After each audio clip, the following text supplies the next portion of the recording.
Families and transgender advocates concerned about a new executive order that restricts federal funding for gender-affirming care of people under the age of 19.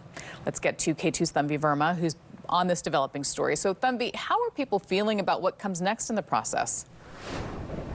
Well, Deb, advocates and families are really concerned about what this order could look like in implementation.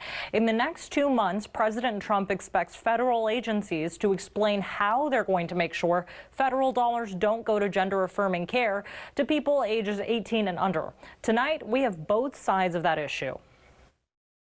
The executive order, titled Protecting Children from Chemical and Surgical Mutilation, is not boding well with someone that might look familiar to you.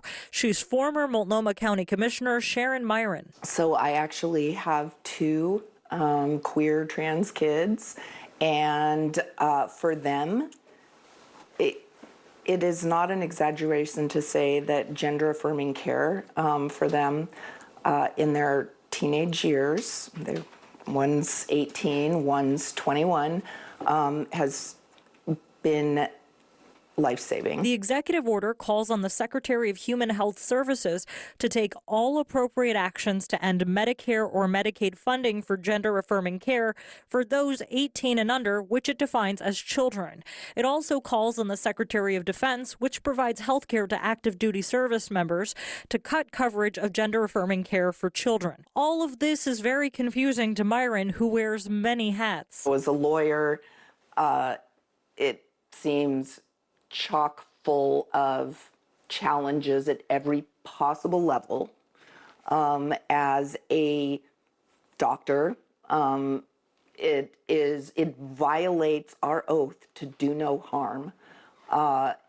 And as a mom, which transcends all of it, it is causing unimaginable harm to our kids. On the other side of the issue, meet Gabriel Bueller. He's the chairman of the Republican Party of Washington County. He too says he wants the best for kids. I have 3 kids, and they change their mind like crazy.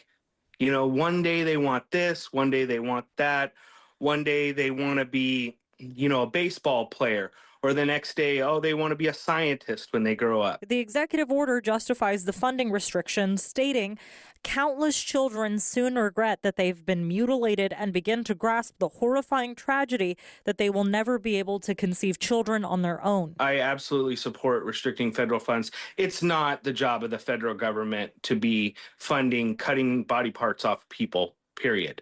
If you get to the age, I know the executive order says 19, but you get to legal age of a consenting adult. If you want to do that to your body, so be it.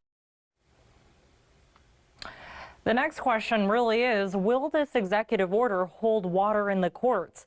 The answer is, it depends. You can go to our website at katu.com to see an explainer on how court cases have ruled on issues like this. At the live desk, Thanvi Verma, K2 News. Thanvi, thank you.